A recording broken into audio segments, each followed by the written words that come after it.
Okay,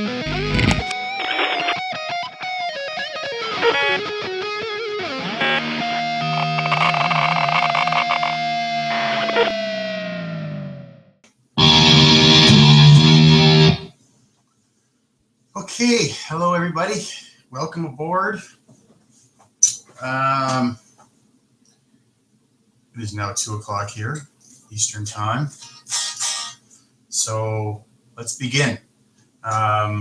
Just hold off on the questions for maybe a couple of minutes. I'm just going to warm up a little bit. And I thought what I'd do is had a request from somebody for to play off a song off the United Abominations album that I played on with Megadeth. So I'll just play song 1. Let's tune up to it first.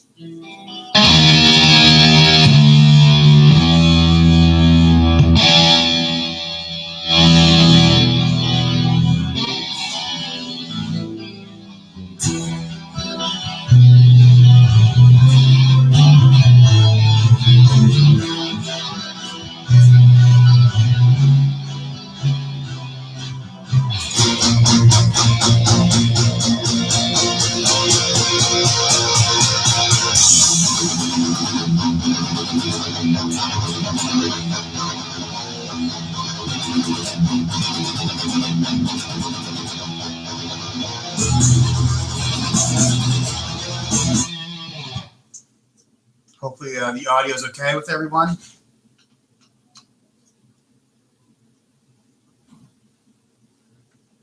I'll monitor that. And away we go. Song called Sleepwalker. Hope you enjoy it.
The answer to all your eyes is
Yeah, baby.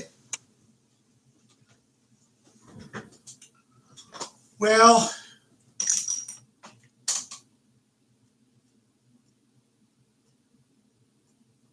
yeah, well, it could be, I'm not sure. Maybe it's just a connection today, why it's a little bit out. But anyways, welcome everybody. Glad to see you here.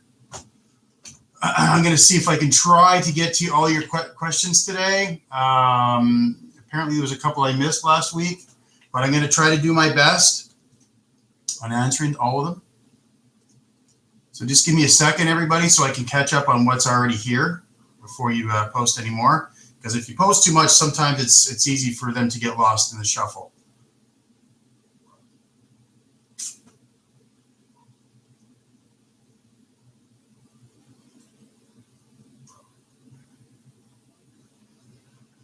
First time webinar attendee, Matt.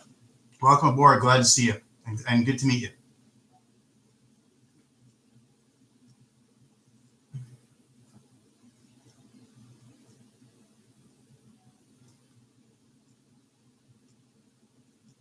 Okay, so, John, what effects am I using? Well, what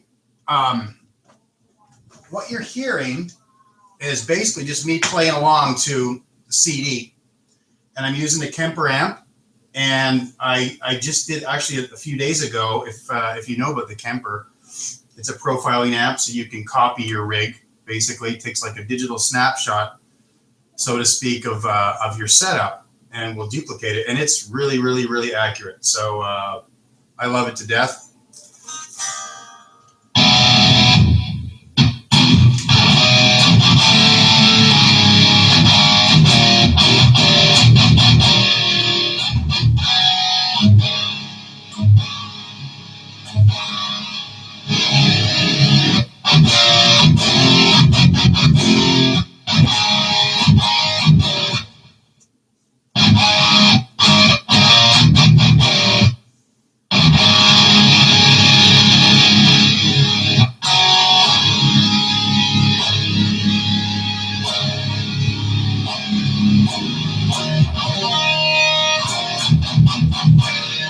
So what you have here is, like I mentioned before, I did my first profile, which was my main live rig that I've used for years and years, going back to Megadeth.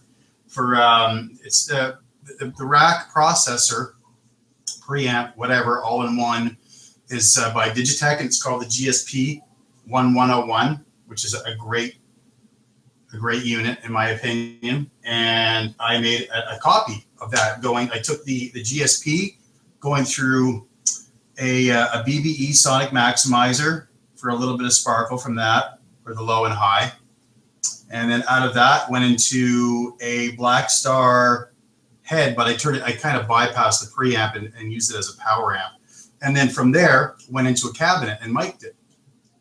So basically what it is the guitar goes into the Kemper. It's kind of a weird chain, goes into the Kemper, but then out of the Kemper, one of the outputs, the direct out, goes into the Digitech, and then that all goes through into the cabinet.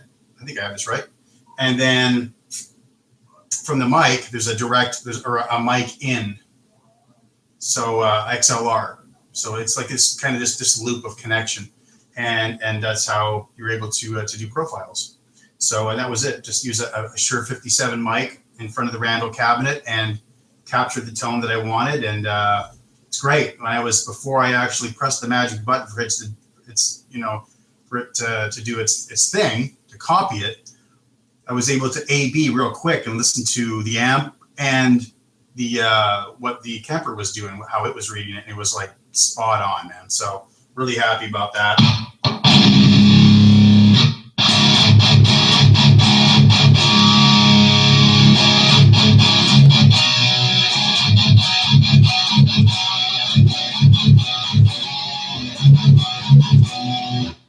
As you can hear, it's got some balls, man. So many different tones. That's just one of the things that I use. There's a really cool 5150 in here that I love to use as well. Is it here handy? Let's see if I got it here. Yep. So whole different animal than the GSP.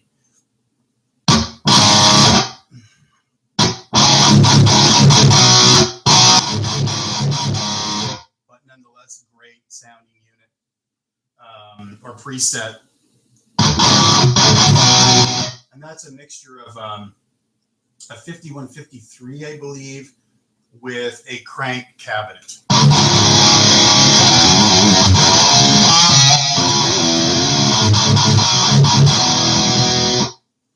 So, and the Kemper has all kinds of effects in it, delays, reverbs, and everything, and it's an all-in-one amazing unit. If you know anything about it, you know how incredible it is. It's a heavily sought-after item. It's one of the big amps that people want to get into these days because of what it can do. Not just the profiling, but it's just a great piece of equipment.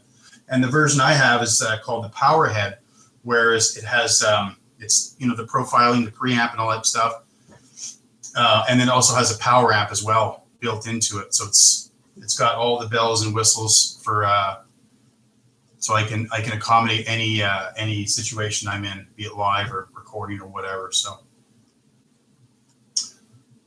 and let me see what else. I'm just trying to catch up with the questions here. Hold on a minute.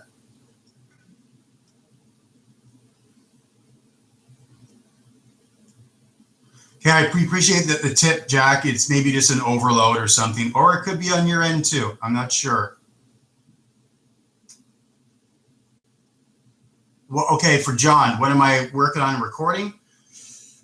For recording, touring, there's no touring right now. I don't really tour as much as I used to these days. You never know what tomorrow brings, but right now I'm really kind of more wrapped into just helping a lot of artists develop their own material. So I have a bunch of different people that I work with on Skype, and we just basically go through, just creating songs together, recording together, a lot of interaction. It's a lot of fun and very productive.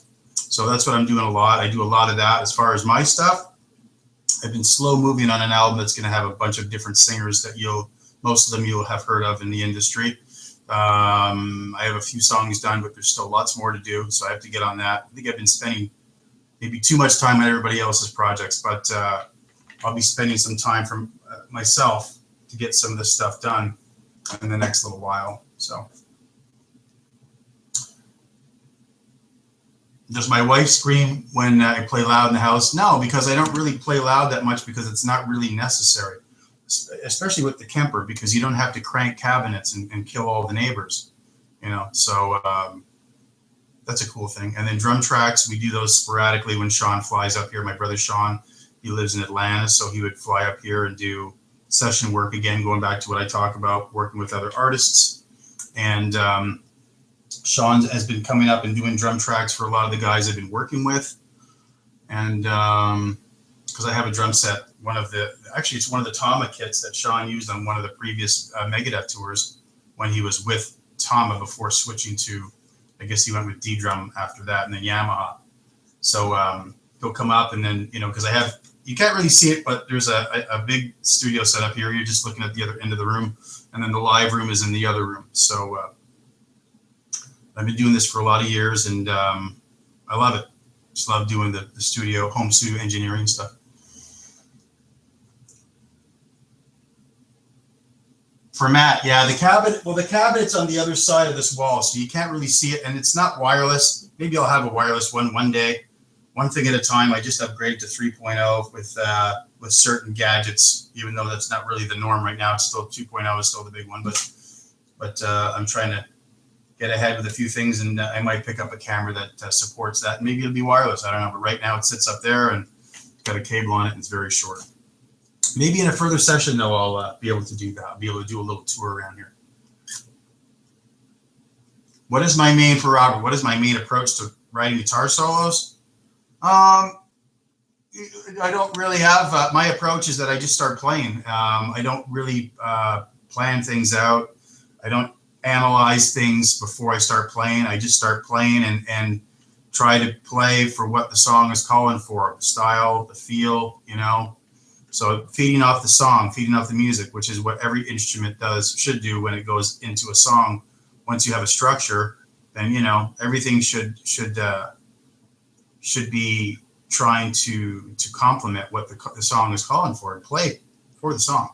So that's what I do, and I'll stumble upon something I might like, and then I'll just kind of start expanding, you know, from that, and just develop something, and then and once I get something I like, I'll play it for a couple of people, and if they think it's cool, then that's it. So because I'm an ad-lib guy, I just do go by the jam thing, but I start with that, like I say, until I fall into something that I like, and then I'll build from there. So that's how I do it. For Pat, what kind of cabinets and speakers do I use live? Oh, it depends. You know, it's hard to beat Marshall's, obviously, but, you know, there's still a lot of great ones out there aside from Marshall, as we know. Randall's are great. That's the cabinet I have in the other room. It's a Randall XL, and it has 75 watt Celestians in it. I like the higher the number of output of wattage I like, because it doesn't break up as much. Whereas some of the, you know, I don't like that natural break of the speakers. I'd rather have it real tight. And when you have the higher wattage output speakers, they tend to provide a little bit more of a tighter tone, in my opinion. So.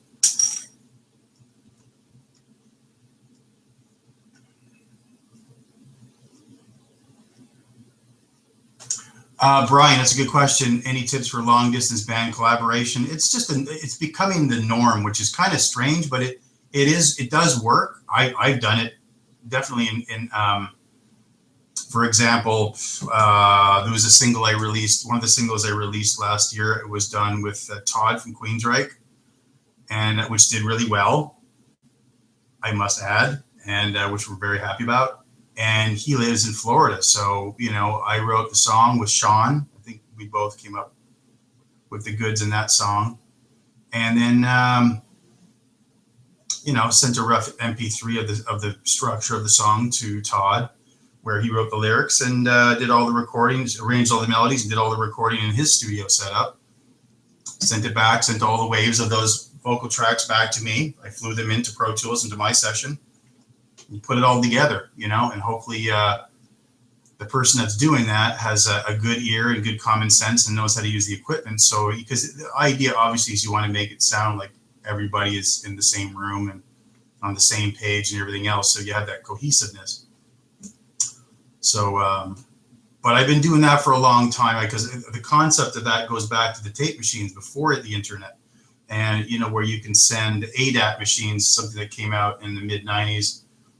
ADAT was, it's basically, I have some old ones here. I keep them because I have old masters. So if you look over there again, this cable is very short. Where am I? Right there. So those older, there's 3 units there. They each have 8 tracks. So you got a total of 24 tracks there.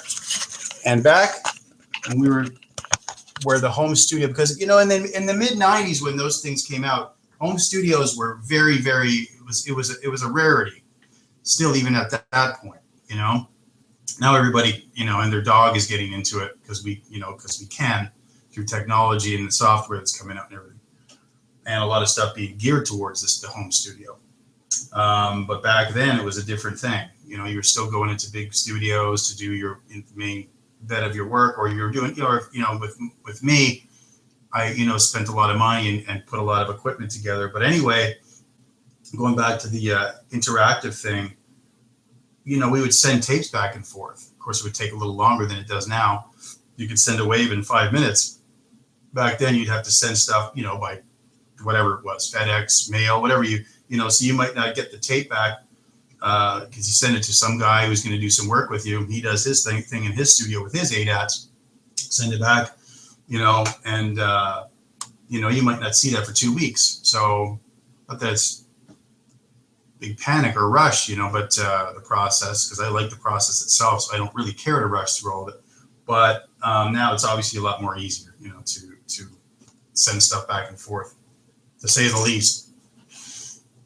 So it's to answer the question, yes, it's aside from the details that I just went through, it's very common to get into that these days, where you spend time trying to find people in other areas and putting things together. So, I do a lot of session work too. I do a lot of guest solo appearance stuff on people's albums, so and it's all done the same way. I do everything in my studio and then send it out. So I'm either sending or receiving stuff. So.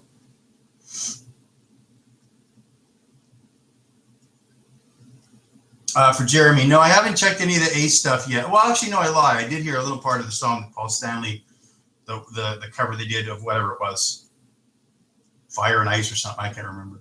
It sounded pretty good. And as far as Axel doing the thing with, I think in that situation, although I would kind of like to see somebody new, I understand, I think, the concept of why they would want to get somebody who's known. Because, if you're going to replace Brian Johnson, you got to bring in, I think, for the people that are spending all that money on those tickets, they want to see somebody that they know and go, wow, that's cool. It's too bad Brian Johnson out there, but, hey, we got this guy, so that's still going to be a cool show. So, they're probably going off that whole principle, I'm assuming. That's what common sense tells me anyway. Rita, advice for beginners? Start slow, try not to rush, be patient, all those important things. It's an issue these days because everybody's trying to go a million miles an hour, and you can thank technology for that. But it's, guitar should be something that is enjoyed and you play when you want to and have fun with it, and just start off slow. Try not to play beyond your means.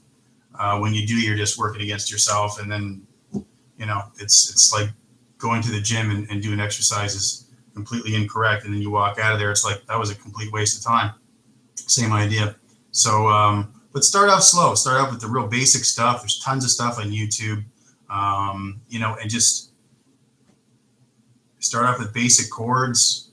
I suggest learn little bits and pieces of songs that are easy, just so you can kind of get moving, build up some coordination with the hands, and don't worry about stuff like scales and people. You don't have to worry about that until even it's not necessary for a while, in my opinion. Just have some fun, play some basic songs that you can tackle, and just start off real slow. Just have fun with it. and see where it goes from there. You know, a lot of people ask me about the whole, oh, you know, theory and blah, blah, blah, blah. Yeah, it's all great, you know, and I went through it and all that stuff. Yes. But earlier on, when I first started playing, I didn't care about any of that stuff. Plus, well, for me, of course, I couldn't do it anyways because I lived in a small town. It was the late 70s, early 80s. And there were no guitar teachers. There was no internet, no videotapes that nobody had video machines, you know, up until in maybe 82 is when I started seeing people getting beta machines and stuff. So it was the only thing we could do was learn off our records and learn off each other, you know, the people that were playing guitar in the town I lived in. So, and I'm kind of glad I went that route without choice again. You know, because I had fun with it. I have great memories of getting into guitar playing, just what I wanted to, and just, you know, okay, you learned that riff, that's cool. And what about that little, you know, this little solo thing I heard, you know, found somebody who could do that and got this, you know, buddy to show me how to play it. And it was really exciting because I started to build the inventory of rhythms and leads and stuff like that and really started to see the growth. And that was exciting, you know.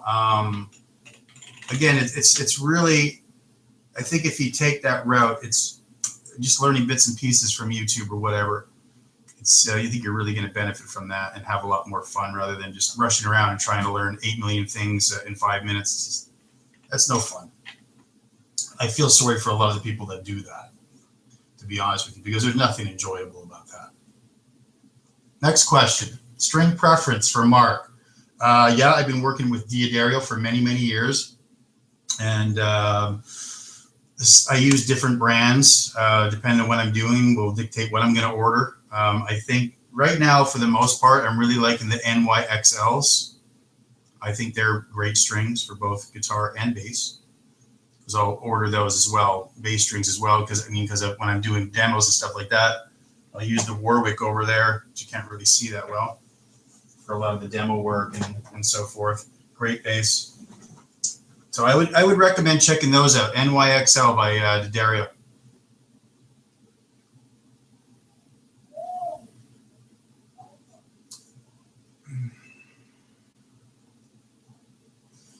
Jeremy, can you talk about what it's like playing over tracks in the recording studio versus playing along with others live in the studio or on stage? Do you prefer one or the other over the other?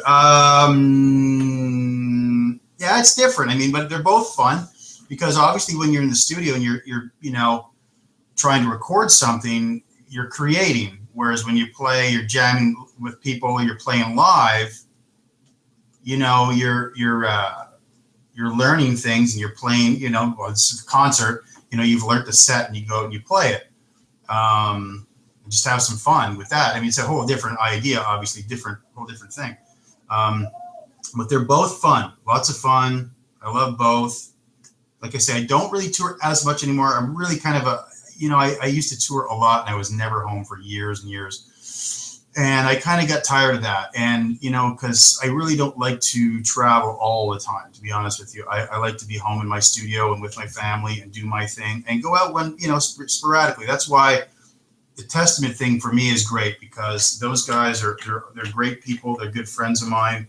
And, you know, it works out great because when there's a schedule conflict with whatever Alex is doing and Testament is doing, which happens, they'll call me and I'll go out and do those shows. You know, so I'm still able to go out and play all those really cool shows. Like in February, late February was the last string of shows I played, and that was on the Slayer tour in the US. So they were all really cool shows and the crowds were nuts. And so it's cool that I still go out to, you know, do that stuff, because when I left Megadeth, I really didn't have any plans of doing that anymore. You know, I wanted to just stay in the studio and record, you know, do albums and stuff and get more into instrumental music. And, you know, because I've done that for quite a long time, you know, doing the Eidolon stuff with Sean for years and years. We did many albums for Metal Blade with that band.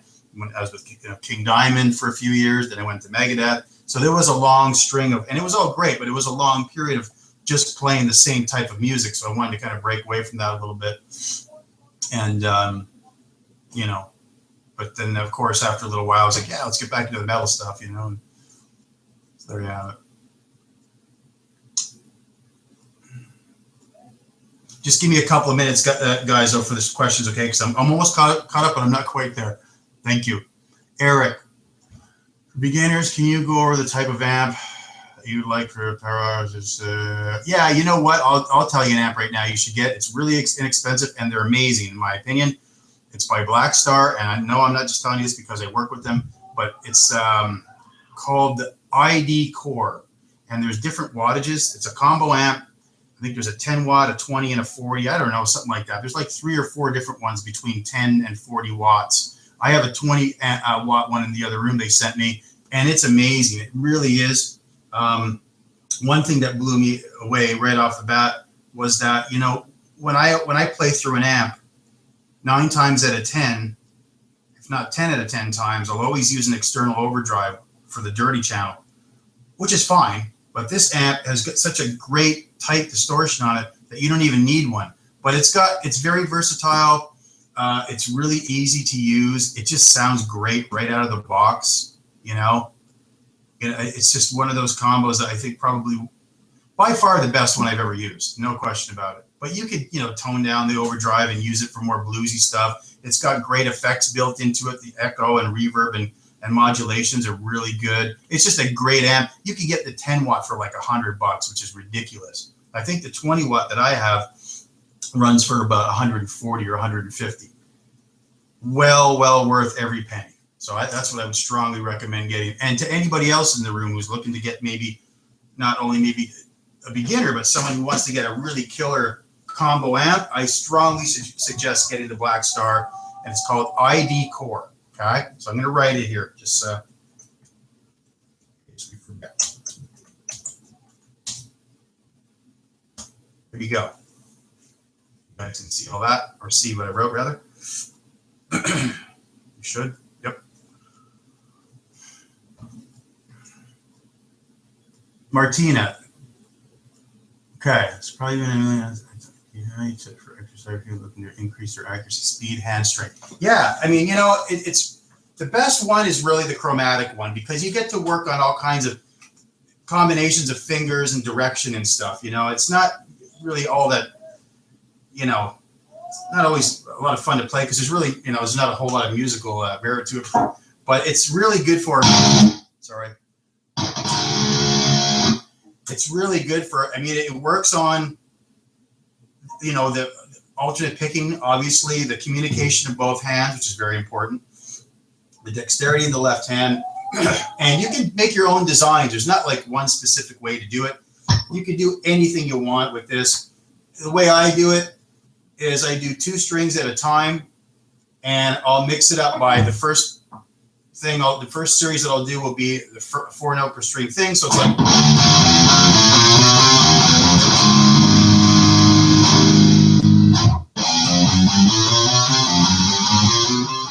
right? So what you're doing is you're inching up a half step at a time, 1 note at a time, first finger, right?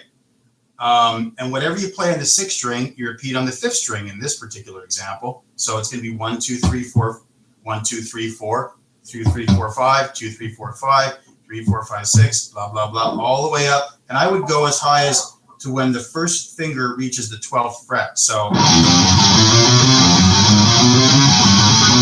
speed it up.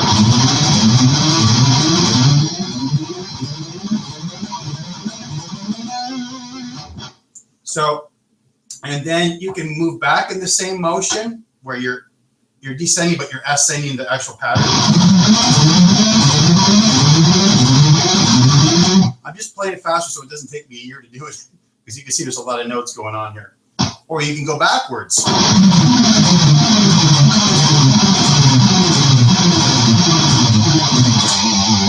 You know, all the way back down, and then I take the next set of strings, so it'll be 5 and 4.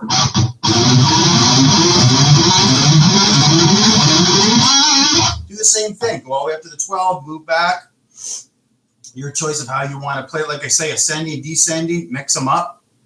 And go through all the strings that way. It'll take a little while, but man, you'll really, after a couple of weeks, you will seriously see some major improvement.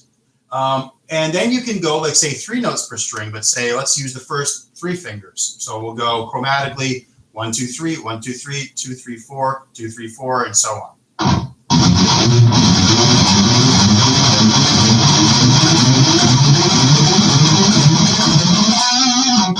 play it slow.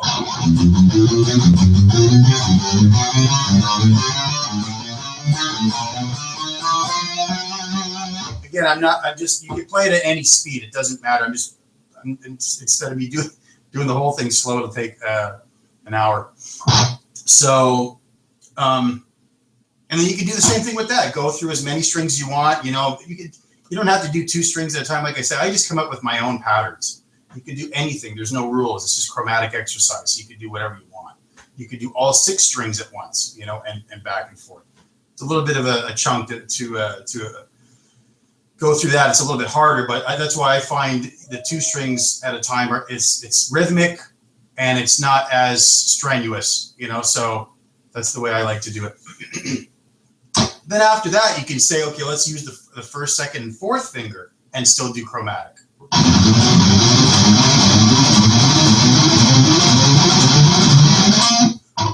Or you can go, you know, a typical shape is, you know, with a lot of solo patterns where you're going. So you can take that kind of shape where you're going to go 1, 2, and 4. And the finger choices will reflect that. So you're going to use 1, 2, and 4 in the left hand. So it'll be, right?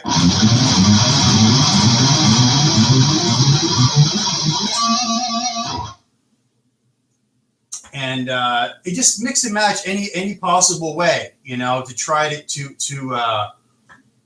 cover all of the different possibilities with shapes, you know. And another one too, of course, is instead of doing the, you know, 1, 2, and 4, we can go 1, 3, 4. So now you're going to go and reflect that with the left hand. So you're going to be using the 1st, 3rd, and 4th finger. And for anybody who doesn't know, 1, 2, 3, 4, right? So those are your finger numbers. Right.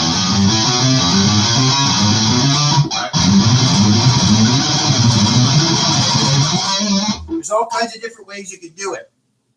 So very simple, have fun with it, and you will see major improvement and like I say, it works on all those things in one shot. You know, the alternate picking, strengthening that up, strengthening up the communication with the 2 hands of synchronization, and building better dexterity with the left hand. So you're not doing this.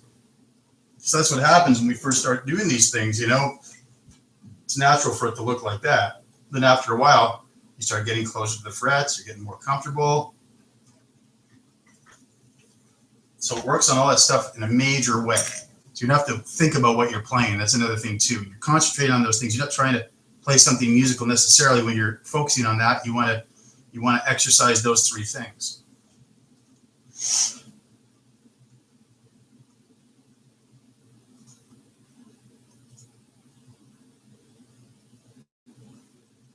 Jeremy, kind of in line with Eric's question, how do you go about switching from clean acoustic? I don't think high gain. So. Well, there's all kinds of different ways to do it. All depends on what you have. You know, foot switch is always good for that. Like, you know, with the Kemper and the GSPs, I can use my MIDI controller and have presets where there's distortion and presets for clean. You could have a Marshall head with a foot switch, you know, because, you know, those kind of things like a Marshall head or a Randall or Mesa or PV or whatever, they usually have, like, you know, typically 2 to 3 channels. There'll be like 1 or 2 gain channels and a clean channel, right? That's typical. So you just get a foot switch and you can do that as well. So it all depends on what you're using, you know, and if you can access those 2 tones with a foot switch. So that's how I do it for live, of course.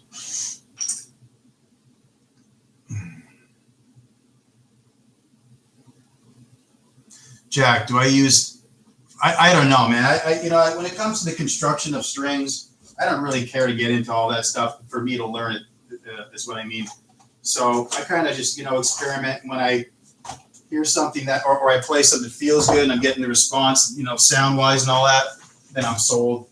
So this is one of the ones I have. This is these are the 10 to 46 ones, and like I said, it's the NYXL, and I really don't know what the construction is behind that, but I'm sure if you look that up, you'll find out. So they come in many different gauges. And one of the gauges I use is this one here, which is the 10 to 46. Usually on the Les Paul, the other ones get 9 to 46.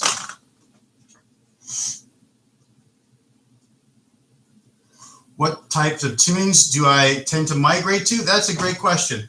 It all depends. You know, I very rarely do stuff in standard, but sometimes I will. Like the instrumental stuff, like the Metal Illusion album I did a few years ago, that's pretty much all standard tuning. But I use the detune pedal a lot too, because as you can't see it because I'm going to be activating this with my foot, but I have the Whammy DT, which is by Digitech, and it's a detune pedal. So you can change your tuning without having to do it on the guitar. So right now, I don't know, what tune am I in here? I'm in E flat, roughly.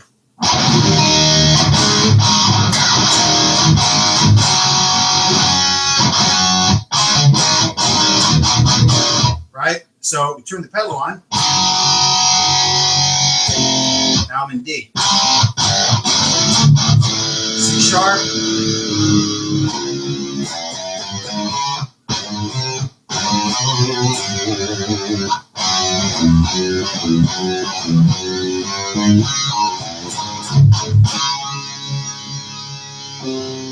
There's C.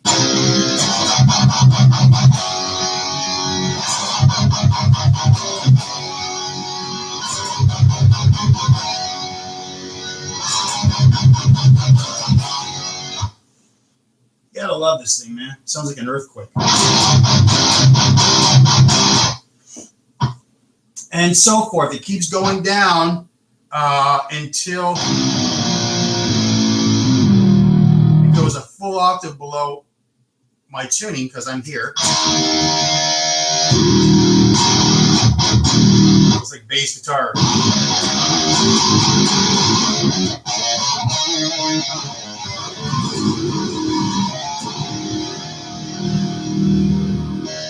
This is the octave effect.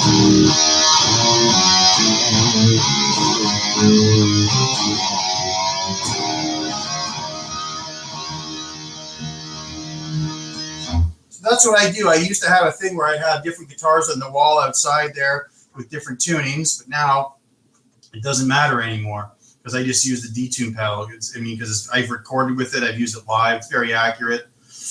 You just have to make sure your tuning's really tight because if your tuning is a little bit off, it'll start to warble a bit. But you know, should be in tune anyways all the time. So we always want to check that before we play.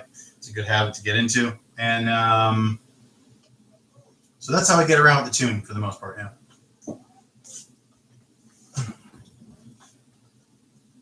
Check out the Line 6 combos too. Yeah, you know, Brian, that's to be, you know, for me, I worked with those guys when I was in Megadeth for a little while, and I think they backstage we used to use like the Spider and stuff like that. But to be honest with you, the Black Star kills it. When you put the Line 6 beside the ID core, you won't even look at. You'll end up using the Spider as a door stopper. Trust me, it's that much of a grave difference.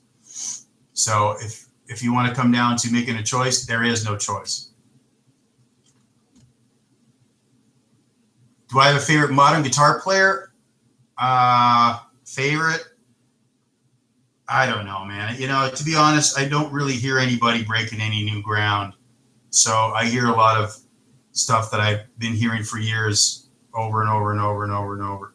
So, which is, you know, I mean, it's cool. You know, there's players that want to play exactly like someone. That's all right, you know. But I don't know. I can't really think of a ton, to be honest with you, like new guys. So my favorite guitar players have been around for a little while. So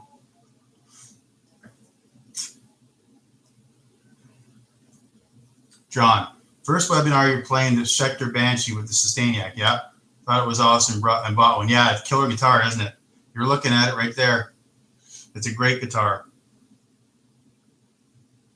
Yeah, it's yeah, you get used to it though. You know, with the fret wire, you get used to it after a while. It's not a big deal. Use some fast fret too. That always helps as well. So you don't stick on that stuff. You know, that's always a good one to grab. If you never used it, fast fret's good. So, you know, the Les Paul ones are probably my favorite. Yeah, in terms of the actual, I think they call it the jumbos. I can't remember. Again, some of the things I'm not real well versed in. You know, with the specifics on certain things. You know, I just know if I like it or not. I pick something up, it's like, oh yeah, I like it, or I don't feel comfortable. Sometimes I don't know why, but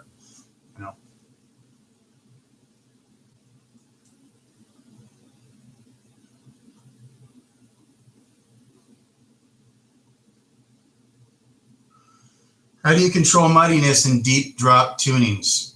You have to be careful how you play, number one, because a lot of it comes down to the player. So it has a lot to what we're using with, it has a lot to do with what we're using equipment wise, but it has a lot to do with the guitar player and how your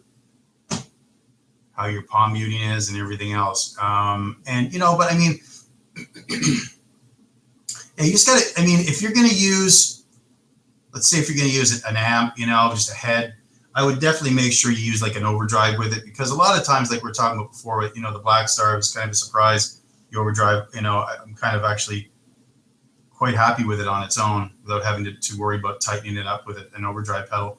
But if you have anything aside from that, like a Marshall head or anything like that, you'll find that if you use an overdrive with it, it'll really tighten up the distortion, high end and low end as well. It really tightens everything up.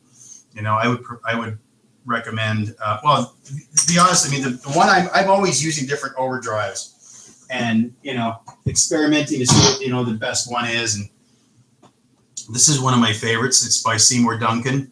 And the thing I really like about this pedal is that it has an EQ on it, a basic EQ of your basic, bottom, mid, and high frequency treble. So, but when you kick in the overdrive, say you keep all the, the EQ stuff flat, 12 o'clock, it doesn't color the tone that you've created with the amp. Because sometimes certain overdrive pedals, you put it on, as soon as you put it on, it changes the characteristics and gives it a different color. And I don't like that. If I'm working on a tone, I get it to where I want it. I don't want the pedal to throw it out the window.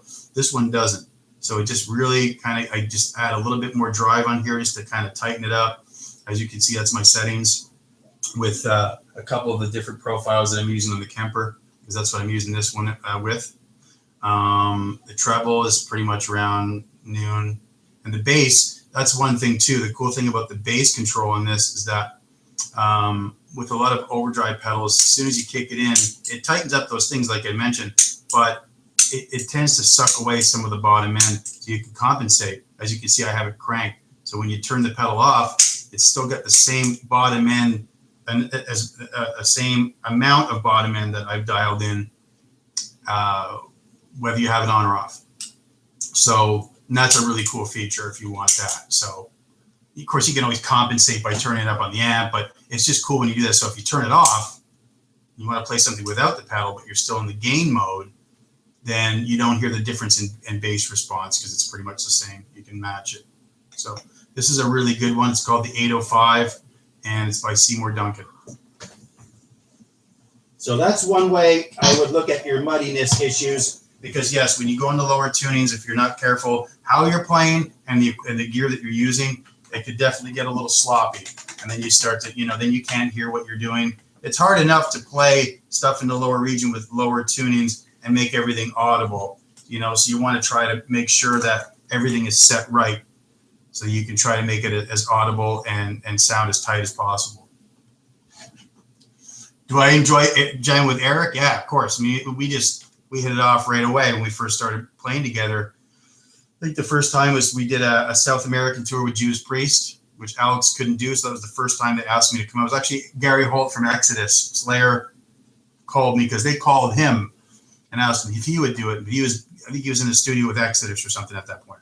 He wasn't even in Slayer at that point, as a matter of fact. So it wasn't too long before that Exodus were supporting us when I was in Megadeth on a U.S. tour. But anyway, that's how I got to know him initially.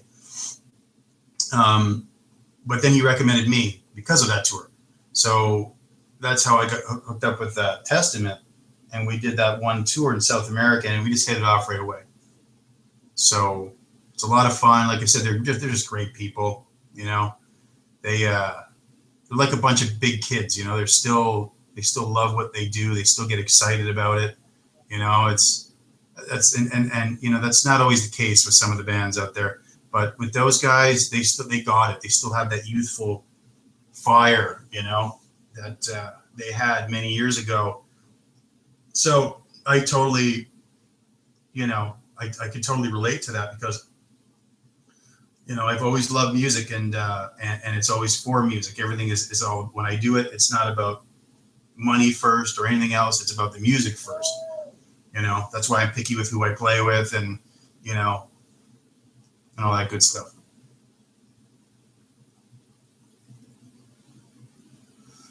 Can I play what's your favorite riff or song? Yeah, I got a little bit of time here, so let's just party down. And favorite riff or song, or you know what? I just happen to have a Testament CD here, speaking of which. So let's pull out one of those songs for fun. I'll use the drop tune pedal, by the way. Well, actually, I'm in E flat. Let's see. 1 minute.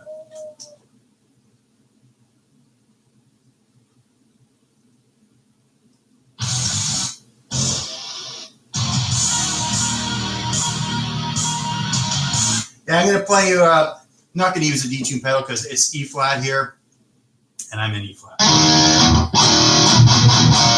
And this time I'm going to use the angle, or not the angle, but the 5150 with a crank cabinet and some overdrive. I can't remember what was used, but this is one of my favorite presets, profiles on the Kemper. And hopefully the audio is okay. And yeah, it's called The New Order. Here we go.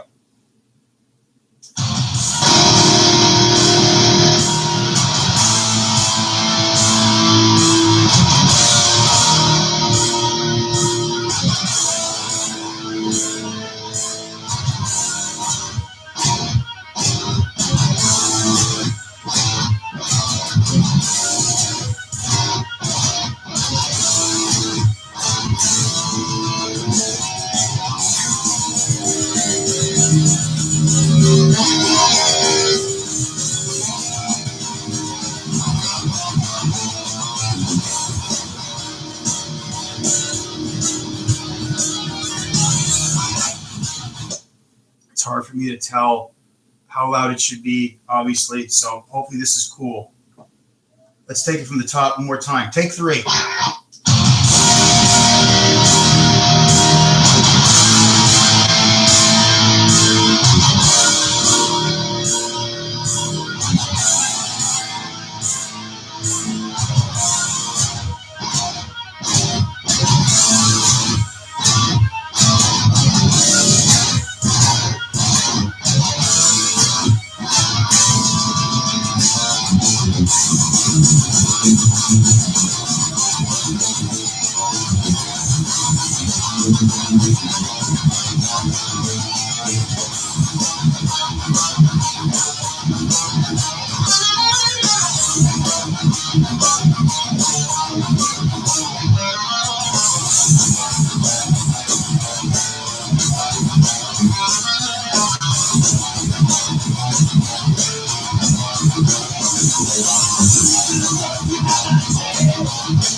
There you have it.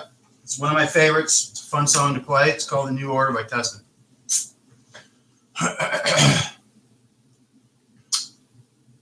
So as we're winding down, are there any last minute questions that you guys want to throw at me? Thought I'd just throw that out there now.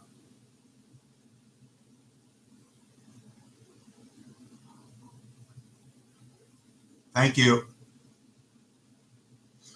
There's a good question. What was my favorite concert I went to see when I was a kid? Probably, there's a few, but if I had to single out one show, it'd probably be Ozzy on the Dire Madman tour, which was, we actually had tickets. This was in Montreal when I lived in Montreal.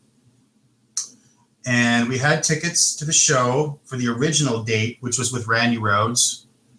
But then he died, as we know. So the show was rescheduled. I think it was like a month later. That sticks in my head. I could be wrong, but I think it was pushed back about a month or so. So the show I seen was with Brad Gillis, and it was a great concert. It was just, I remember the drum sound, the guitar tone was just brutal. It was so awesome. So that was one of my favorites as far as when I was growing up, But I seen a lot of great shows growing up. Van Halen. What was my first show I ever seen was Van Halen on the Fair Warning tour. So that was 1981. And then I seen the following year as well, which was Diver Down tour. I seen Sabbath on the Mob Rules tour. That was 81. I seen, these were all at the Montreal Forum, which doesn't exist anymore. Queensryche, when they were, new, still new.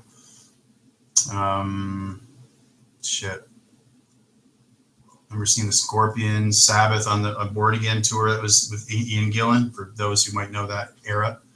Short-lived. Seen that. Priest. There was so many. Iron Maiden, Peace of Mind tour, 83. All kinds of great ones. And they were really, it was like a religious experience for me, because, going to a concert back then was like, you go to the concert and you couldn't believe you were actually watching it. It was like, it was kind of surreal. Really, it was. I remember many moments thinking, wow, I'm sitting here right now watching this band that, and because of the mystique and all that stuff, because you have to remember when back in the early 80s, seeing all these classic concerts, there was no YouTube. So you couldn't see other clips of other shows from somebody's iPhone, which is cool that we can do that now in a way. But the bad thing about that is there's no mystique anymore, So you don't get to. It's a different. I should say it's just a different. It's a different way now. That's all. But the way for me it was just such a buildup, because the only thing you knew was the records that you had, which were only a few, and anything you might have seen in a magazine at the corner store. That was it. There were no videos. There were no nothing. You didn't know anything about them. You didn't go on Blabbermouth and he's talking, you know, and you see whoever talking about what color underwear they're, you know, you wearing that day. There was none of that, you know. So now I think people are too available, I think, and it takes the mystique out of it, you know. It takes the excitement, I think. So when you went to see them back then, it was such a big thrill, you know. So a lot of those concerts, I have a lot of great memories from those concerts. I have a couple of them some of them were videotaped back, not very well because, you know, old cameras and stuff. But I do have a couple of the shows that I've seen on video, and there's some that are available on YouTube that I've seen. Def Leppard, when they just first started to become big, after they just put out Pyromania. So yeah, lots of good stuff. Actually, that was a really interesting bill because it was Gary Moore. For those who know who Gary Moore is, Ian Pace was drumming at the time, and they were the opener. Then Crocus, and then Def Leppard. So that was an interesting bill. And I remember thinking Gary Moore was really good. You know, he is a great guitar player, but that was definitely impressive. Ever seen Morbid Angel? No, I've never seen them play live. You know, I never. They're a real good band. It's just one of those bands I never really went and invested time into and buying albums and stuff like that. What I've heard is good. It's just I just never really got. It's one of those bands I never really fully checked out. You know, for whatever reason.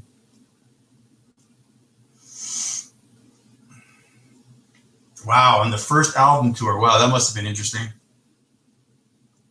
That would be like 1979 or 80, probably 1980, right?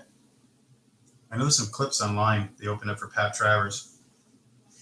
Seen something like that on YouTube. That's cool though. What gauge and types of strings do I use? The types of strings I use are D'Addario, and I use two different types of strings, or gauges rather. These ones are now my new favorites, although I try all kinds of different ones because I've been working with these guys for a while, so I always try all the different stuff. But these are my new favorite ones that they have. I just find it's easy. They don't modulate as much when I'm trying to tune. I find they stay in tune better. They feel great. They sound great. NYXL. All right. So, but the 10 to 46 I use on my Les Paul. And then the 9 to 46 I use on pretty much all the other guitars that I use, like the Fender Shape 1s, the Schecter Solo 2s, which are like a Les Paul, but they have 24 frets. So it's longer scale. That's just my preference, but I'm using, 9 to 46 or 10 to 46, but for the most part, 9 to 46. So, but I highly recommend checking those strings out. They're really good. I've experimented with so many different ones. These are definitely my new favorite ones. So every time I send my rep for an order, I always get them to send me these ones. So.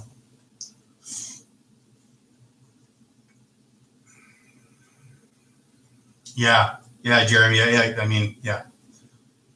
It's a different world. Like I said, it's cool in a way that, you know, we have. I mean, I grew up trying to collect bootlegs, which is, you know, very hard to find, you know, audios or, you know, videos after, but primarily audio, you know, and now you can find tons and tons and tons of audio full-length bootlegs on YouTube. So that's cool. So there's, you know, it's kind of a little bit of a give and take. I'm glad I grew up when I did, but there's a lot of great things now too, man. With, you know, there are some good things about technology. Yes, there are some. And of course, this is one of them, being able to do this. And the fact that you can have all the exposure to so much music on YouTube and stuff like that. So there's a lot of, you know, again, it's kind of depends on how you look at it, you know. So, but we would have freaked if we would have had access to the stuff that we have access to now back then, you know. So.